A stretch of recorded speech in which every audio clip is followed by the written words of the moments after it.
Welcome to Luca is a Billionaire, where the only thing I invest in is your answers. In this video, I will show how to make Croissant Chef RV Easy Guide. Begin by sifting flour and weighing ingredients precisely, then cold butter must be prepared for laminating.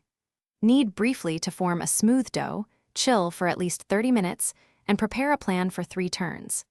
Keep the dough cold between folds and use gentle, even pressure when rolling to create flaky layers.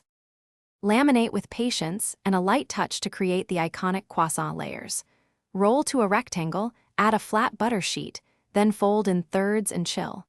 Repeat 3 to 4 times, resting in the fridge between turns to relax gluten. Keep edges neat and uniform so butter stays encapsulated.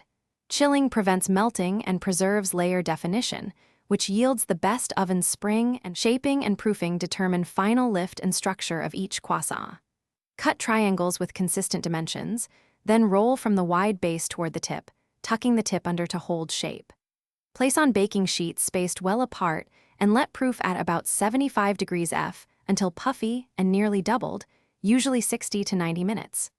Gentle egg wash before baking gives a glossy, golden finish without weighing down layers. Thanks for watching and please subscribe. It's the best investment you'll ever make.